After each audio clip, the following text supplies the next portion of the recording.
welcome back to the channel Science Studio and I am Ritika Chawda. So today we are going to further discuss about magnetic effects of current.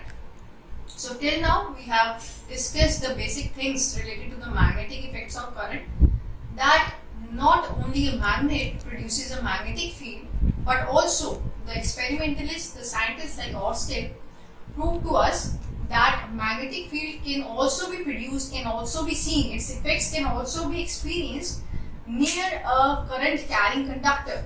That is, if we have a conductor in which some current I is flowing, it also has some magnetic properties around it which we can see in the form of the experiment we have discussed earlier. So यार guys, जिसने भी पहले वाला video नहीं देखा है तो description में फटाफट से जाओ, चैप्टर का बेस बनाओगे तो तभी हम आगे बढ़ पाएंगे. तो today we have to discuss a new topic. कौन सा टॉपिक डिस्कस करना है हमें? Magnetic field due to a current carrying wire. हमने इससे पहले before this we have discussed Biot Savart's law. What it states that due to small current element किसी भी पॉइंट P पे जो स्मॉल मैग्नेटिक फील्ड होगा, it depends upon some factors. ठीक है, मैथमेटिकली बायट-सैवर्ट्स लॉ, बेसिकली दो एक्सपेरिमेंटलिस्ट जो थे बायट और Savart's, I don't remember the full names, but उन्होंने हमें क्या बताया, जो डीबी मैग्नेटिक फील्ड प्रोड्यूस होने वाला है एट पॉइंट P पे, वो किस किस फैक्टर पर डिपेंड करता है. मैं फटाफट से रिमाइंड करा दे रही हूँ आप लोगों को. I, that is the current flowing through this conductor. जितना ज्यादा करंट फ्लो करेगा उतना ही ज्यादा मैग्नेटिक फील्ड P पॉइंट के ऊपर वैल्यू ज्यादा होगी, न्यूमेरिक वैल्यू ज्यादा होगी P पॉइंट के ऊपर. फिर DL के ऊपर डिपेंड करता है. As conductor is made up of a lot of infinite DL elements, that is the current elements. Basically it is a vector as I have discussed it earlier, and it has a direction in the direction of the current as flowing in the conductor. So since a conductor is made up of many current elements and each current element contributes towards the value of the magnetic field, so greater the number of current elements, greater is the value of dB at P. So it is directly proportional to dB as well. And what is theta and sin theta के directly proportional का क्या मतलब? Current element and position vector joining that point के बीच का जो angle है उसका sign कर दूं तो उसके भी डायरेक्टली प्रोपोर्शनल है and inversely proportional to R square. That is very what obvious कि जितना ज्यादा डिस्टेंस मैं कंडक्टर से बढ़ाती जाऊंगी किसी भी पॉइंट का जहां पर मुझे मैग्नेटिक फील्ड निकालना है, तो जितना ज्यादा डिस्टेंस होगा उतना कम या फिर वीक मैग्नेटिक फील्ड होगा, और जितना कम डिस्टेंस होगा उतना ज्यादा मैग्नेटिक फील्ड स्ट्रॉन्गर होगा. So guys, this is the proportionality constant की value μ0/4π. μ0 was the permeability. I hope आप लोग को सब कुछ याद आ गया है. Still if you wish you can watch the description वाला वीडियो. So अब हमें क्या करना है, मेरे पास आज एक कंडक्टर है, ठीक है, स्ट्रेट कैरिंग वायर है, और this is suppose to be of infinite length. ठीक है, मैंने माना है कि इनफाइनाइट लेंथ का वायर है मेरे पास, और मुझे P पॉइंट के ऊपर एग्जैक्ट वैल्यू कैलकुलेट करनी है मैग्नेटिक फील्ड की due to this straight carrying conductor, current carrying conductor. तो अप्रोच क्या रहेगा, मुझे छोटे एलिमेंट मतलब डीएल एलिमेंट के लिए P पॉइंट पे क्या मैग्नेटिक फील्ड की वैल्यू है, बायट-सैवर्ट्स लॉ से क्लियर है ये बात. अब मुझे क्या करना है, इसमें तो इनफाइनाइट करंट एलिमेंट्स होंगे, तो मुझे तो B की वैल्यू फाइंड आउट करनी है. ठीक है, टोटल B की वैल्यू जो भी होगी वो मुझे फाइंड आउट करनी है. अब DB से B तक कैसे पहुंचना है, वेरी सिंपल, इंटीग्रेशन से. अब अगर हम स्मॉल करंट एलिमेंट्स को बेसिकली ऐड करते जाए तो टोटल मैग्नेटिक फील्ड की वैल्यू हम निकाल सकते हैं. बट एक प्रॉब्लम है इस कंसेप्ट में या फिर इस अप्रोच में. क्या प्रॉब्लम है, मेरे पास वायर तो इनफाइनाइट है, इट मींस माइनस इंफिनिटी से प्लस इंफिनिटी. अब मैं किसी चीज को माइनस इंफिनिटी से प्लस इंफिनिटी के लिए तो इंटीग्रेट नहीं कर सकती, ऐसा इंटीग्रेशन तो पॉसिबल नहीं है. तो मुझे कोई और वेरिएबल चाहिए इंटीग्रेशन के लिए. अब देखते हैं उसको अप्रोच कैसे करना है. सो गाइस देखो, dB की वैल्यू जो मेरे पास स्मॉल करंट एलिमेंट के लिए है वो है μ0/4π IDL sin थीटा अपॉन में r स्क्वायर. ठीक है, तो इसमें वेरिएबल देखते हैं कौन कौन सा वेरिएबल है. DL इज वेरिएबल, मतलब हर एक करंट एलिमेंट, बहुत सारे करंट एलिमेंट्स हैं, तो DL जो है वेरिएबल की तरह काम कर रहा है. अब थीटा क्या है, थीटा एंगल है मेरे पास DL और R के बीच में. बेसिकली करंट एलिमेंट और जो पोजीशन वेक्टर है उसके बीच का एंगल है. एक DL की बात हो रही है, मतलब एक करंट एलिमेंट के बीच में. तो हर एक करंट एलिमेंट पोजीशन वेक्टर के साथ कुछ ना कुछ एंगल एंगल बनाएगा, तो वो भी वेरी करने वाला है नीचे से ऊपर तक वायर के लिए, तो थीटा इज अगेन वेरिएबल, ठीक है। और अब दो वेरिएबल्स के साथ मुझे integration is very much difficult, ठीक है। वो इंटीग्रेशन अभी तो मेरे पास पॉसिबल नहीं है, इन हायर स्टडीज आप वो भी सीखोगे, पर अभी के लिए मुझे क्या करना है, इस एक्सप्रेशन को एक वेरिएबल में कन्वर्ट करना है। अब उसके लिए मैं क्या क्या चीज को यूज कर सकती हूँ, तो देखो यार क्या क्या चीज को यूज कर सकती हूँ। डायग्राम आई होप सबने बना लिया है, वीडियो पॉज करके एक बार जितना लिखा है उसको लिख लो, क्योंकि फिर ऐसे जो है वीडियो में आपको दिक्कत आएगी। अगर आप विदाउट पेन पेपर बैठोगे तो फिर ऐसे फिजिक्स पढ़ने में कोई फायदा नहीं है। तो मैंने क्या किया है, मैंने इस कंडक्टर से पी पॉइंट तक का डिस्टेंस एक्स सपोज करके रखा है, वो भी परपेंडिकुलर डिस्टेंस, ठीक है। अब मैंने एक और चीज सपोज करके रखी है, सिंस जो वायर है वो इनफाइनाइट है, पर कहीं ना कहीं फारदेस्ट एंड और पी को अगर ज्वाइन करें तो वो जो एंगल बन रहा है किसके साथ, एक्स के बीच में और इस लाइन के बीच में, दैट इज फाई 1, ठीक है। वो मैंने फाई 1 एज्यूम करके रखा है, और जो दूसरा वाला फारदेस्ट एंड है उसके साथ जो पी का एंगल है वो फाई 2 को कंसीडर किया है, और एक और एंगल सपोज करके रखा है। बेसिकली जो पोजीशन वेक्टर और एक्स के बीच का एंगल बन रहा है दैट इज फाई, ठीक है, वो मैंने फाई एज्यूम करके रखा है। और जो इस perpendicular distance that is x और इस डीएल एलिमेंट तक का लेंथ है वो मैंने एल सपोज करके रखा है, ठीक है। तो ये कुछ एजम्पशंस हैं जो मैं अपनी तरफ से इंट्रोड्यूस किए हैं इसके अंदर। अब मुझे क्या करना है, बेसिकली इस वेरिएबल को एलिमिनेट करना है, डीएल वेरिएबल को, थीटा को एलिमिनेट करना पड़ेगा क्योंकि वो भी एक वेरिएबल है। तो देखते हैं वैल्यूज कैसे कैसे पुट करेंगे हम इसके अंदर। इस ट्राइंगल, राइट एंगल ट्राइंगल की अगर बात करूं मैं, that is A B P, ठीक है, राइट एंगल ट्राइंगल है, 90 डिग्री है बी के ऊपर।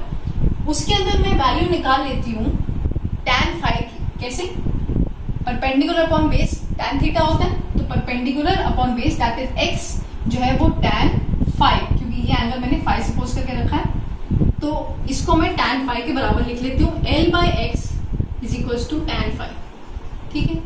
अब मुझे तो DL की वैल्यू चाहिए, मैं तो अभी L के रिलेशन की बात कर रही हूँ, तो यहाँ से L की जो वैल्यू है वो है x tan फाई।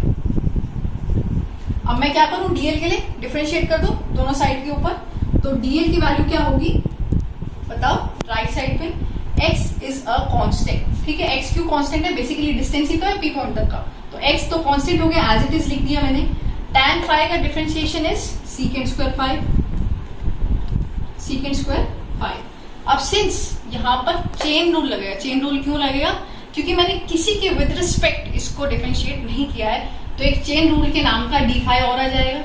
या फिर अगर आप लोगों को ऐसे थोड़ी बात कम समझ में आती है तो आप ऐसे भी कर सकते हो कि L को with respect to d phi ही डिफरेंशिएट कर लो, तब तो x वैसे भी कांस्टेंट हो जाए क्योंकि सिर्फ फाई वेरिएबल है, x कांस्टेंट हो गया, सीकेंट स्क्वायर फाई आ जाएगा राइट साइड में, और उसके बाद इस डी फाई को आप उधर शिफ्ट कर सकते हो, वो भी अपने माइंड में ऐसा सेटअप बनाने के लिए, बट लिखने के लिए सिर्फ यही कंसेप्ट यूज होगा कि हम दोनों साइड पे डिफरेंशिएट कर रहे हैं। तो आई गेस DL की वैल्यू क्लियर हो गई, यहाँ से मैं इसको रब कर सकती हूँ, ये वाले पोर्शन को मैं रब कर रही हूँ। आई होप सबने नोट कर लिया होगा, अगर नहीं किया तो पॉज करके नोट कर लो, बिकॉज बहुत लंबी डेरिवेशन है, ऐसे तो पूरी ही नहीं आ पाएगी। तो DL की वैल्यू आ चुकी है मेरे पास। अब मुझे क्या करना है, साइन थीटा की वैल्यू चाहिए।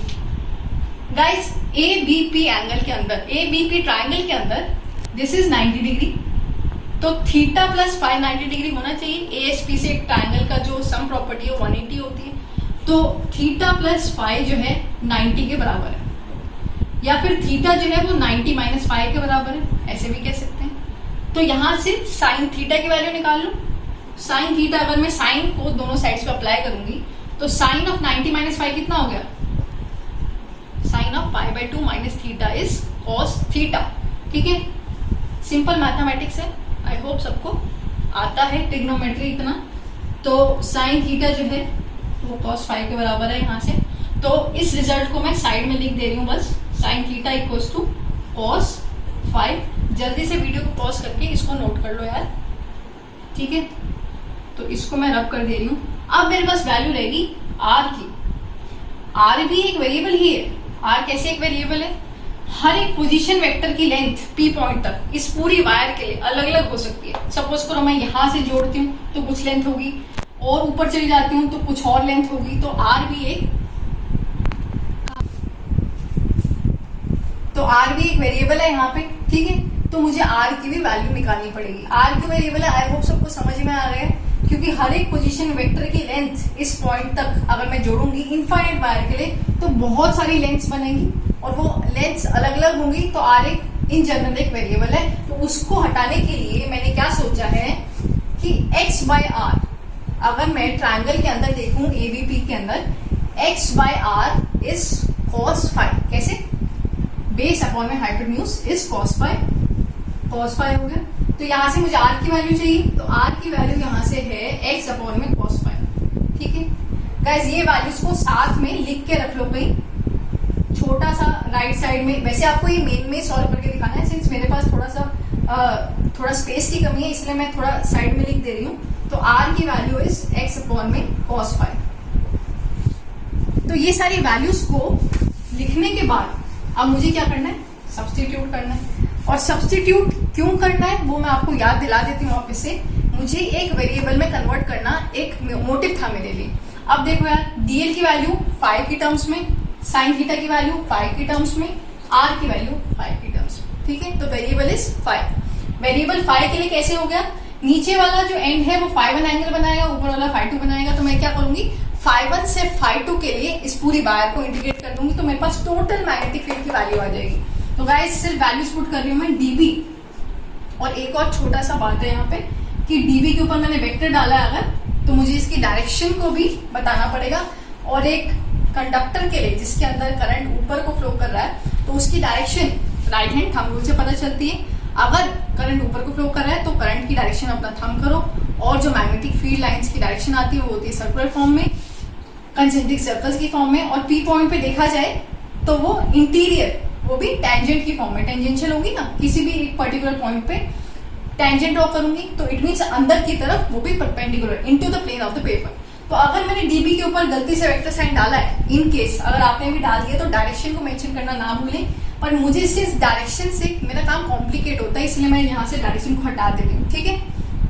डीबी की वैल्यू इज μ0/4 पाई, डीएल की वैल्यू पुट कर दे रही हूँ x secant square five d five, ठीक है। साइन थीटा की क्या वैल्यू थी, cos फाइव अपॉन में r स्क्वायर मतलब x स्क्वायर अपॉन में cos स्क्वायर फाइव, ठीक है। इतनी बात समझ में आ गई। अब कुछ नहीं करना, अब सिर्फ कैंसिलेशन करके थोड़ा सिंप्लीफाई करना है इस चीज को। सीकेंड स्क्वायर फाइव को मैं 1/cos स्क्वायर फाइव लिख सकती हूँ, 1/cos स्क्वायर फाइव। तो cos स्क्वायर फाइव से cos square phi cancel, and एक x से x कैंसिल हो गया।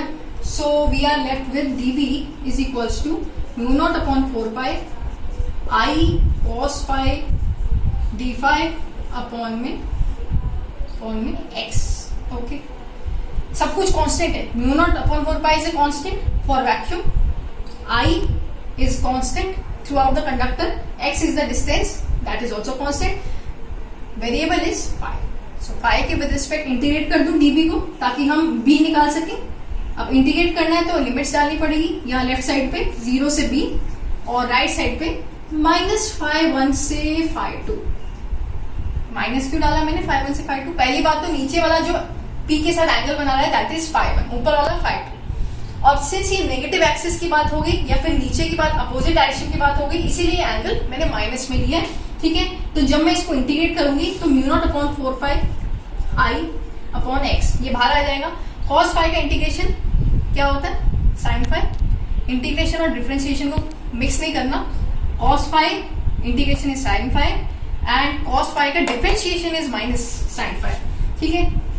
तो sin फाइव लिमिट्स -φ1 से φ2, और लिमिट्स को अगर मैं पुट कर दूं यहाँ पर, लिमिट्स को मैं पुट कर दे रही हूँ तो upper limit minus lower limit होता है, तो φ2 माइनस में साइन ऑफ -φ1, तो साइन ऑफ माइनस थीटा क्या होता है, माइनस साइन थीटा, तो वो माइनस माइनस ऐड हो जाएगा यहाँ पर और साइन φ1 बन जाएगा। सो गाइज ये मेरे पास b का एक्सप्रेशन आ गया, ठीक है। ये मेरे पास b का एक्सप्रेशन आ गया है। सॉरी फॉर द इनकन्वीनियंस, थोड़ा सा आप यहाँ से देख सकते हो और इसको अपनी कॉपीज में नोट कर लेना इफ यू विश। अगर आपको वीडियोस पसंद आ रही हैं और आप मेरे वीडियोस को फॉलो कर रहे हो तो ये हमने आज डिराइव कर लिया है relation for a straight current carrying conductor, और किसी भी पॉइंट पे मुझे क्या निकालना है, मैग्नेटिक फील्ड निकालना है, but the derivation is not over yet. कैसे? So guys, since this is a infinite, this is an infinite wire, तो इसके लिए मैंने कहा कि इतने φ1 और φ2 के टर्म्स में डेरिवेशन तो निकाल लिए, dv का एक्सप्रेशन तो निकाल लिए, बट अब ये वायर तो इनफाइनाइट है. अब इनफाइनाइट वायर के अंदर अगर एंगल्स की बात करें तो this was φ1 and this is φ2. ठीक है. अब सपोज करो ये वायर इनफाइनाइट नहीं होती, अगर कुछ पर्टिकुलर लेंथ की होती, तो होता क्या? तो ये होता कि ये पी पॉइंट था और ये एक्स डिस्टेंस था, और ये जो है मेरे पास φ1 होता, या फिर आप del1 भी बोल सकते हो, और ये जो दूसरा वाला एंड है वहां तक एंगल वॉज del2. सपोज कर लो अगर del2 होता तो जैसे जैसे मैं वायर की लेंथ बढ़ाऊंगी, सपोज करो मेरी ओरिजिनल लेंथ ये हो चुकी है, तो P के साथ जो एंगल है, बेसिकली जो डेल है वो बढ़ता जाएगा. सी del2 और del3 की बात करूँ, अगर ये del3 है तो del3 ग्रेटर है del2 से, और अगर मैं लेंथ बढ़ा दूं तो ये एंगल जो है और बड़ा होता चला जाएगा. और अगर इस वायर की लेंथ बिकम्स इनफाइनाइट, जब ये इनफाइनाइट हो जाएगी तब ये एंगल स्ट्रेट हो जाएगा इसके साथ, और ये जो है 90 डिग्री का एंगल बना देगा. ठीक है, बात समझ में आई कि नहीं आई? मैंने कहा जब मेरी वायर एक पर्टिकुलर लेंथ की थी तब कुछ स्मॉल एंगल बन रहा था पी पॉइंट के साथ, जैसे जैसे मैं लेंथ बढ़ाती जा रही हूँ ये एंगल बढ़ता जा रहा है. ठीक है, एक टाइम ऐसा आएगा जब ये इनफाइनाइट हो जाएगी तो उस पॉइंट तक का जो डिस्टेंस है वो परपेंडिकुलर डिस्टेंस हो जाएगा. तो बेसिकली φ1 और φ2 जो है वो 90 डिग्री हो जाएगा. ठीक है ना? तो अब मैं क्या करूंगी, φ1 और φ2 की जगह 90 एंगल की वैल्यू रख रही हूँ, और उसके बाद देखते हैं b का एक्सप्रेशन क्या आता है. तो b जो है sin 90 प्लस sin 90, sin 90 1 होता है, 1 प्लस 1 2, और 2 ऊपर पड़ा है, डिनोमिनेटर में 4x पड़ा है, तो कैंसिल हो जाएगा, नीचे 2 रह जाएगा. b is equal to u not i upon में 2 pi x. So this is the general formula which we use if the wire is of infinite length. तो जनरली उसमें किस चीज का रोल होता है? सिर्फ डिस्टेंस का. जैसे जैसे डिस्टेंस बढ़ता जाएगा b की वैल्यू कम होती जाएगी, and all the other quantities are constant for a current carrying wire. कैसे? u नॉट खुद से कांस्टेंट है, i जो करंट है वो भी कांस्टेंट करंट होगा, 2 pi तो इटसेल्फ भी कांस्टेंट है. तो अगर मुझे इसका ग्राफ बनाना है, एक तो गाइस ये वाला फॉर्मूला नोट कर लेना, और अगर मुझे b और x के बीच में ग्राफ बनाना है तो वो कैसा बनेगा? Suppose this is b and this is x.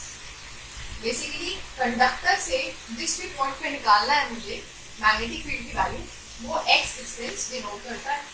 तो since they are inversely proportional, ठीक है, तो कुछ ऐसा वाला रिलेशन आएगा, और ये ऐसे. तो आप पूछोगे कि लेफ्ट साइड क्यों बनाया ये ग्राफ? वो ऐसे बनाया कि इस फिगर में देखा जाए तो पी पॉइंट मेरा राइट साइड में लाई कर रहा है. अगर ये पी पॉइंट यहाँ ना होकर यहाँ भी होता, तब उसको यहाँ भी होता, तो सेम काम मैं यहाँ पर करती, तो वो लेफ्ट साइड के ग्राफ बना लिए, सेम इनवर्सली प्रोपोर्शनल. ये -x भी बोल सकते हो आप. ठीक है, तो होप गाइस आप लोग को कंसेप्ट समझ में आया है, और अगर वीडियो पसंद आया है, बात क्लियर हो गई है, तो यार वीडियो को लाइक करना ना भूलें, चैनल को सब्सक्राइब करो यार. बहुत इंटरेस्टिंग चैप्टर है, आगे आने वाले टॉपिक्स इससे क्वाइट डिफिकल्ट है बट इजी हो जाएंगे अगर हम इंटरेस्ट के साथ इसको पढ़ेंगे. सो गाइस, मिलते हैं नेक्स्ट वीडियो में. सब्सक्राइब करना ना भूलना चैनल को.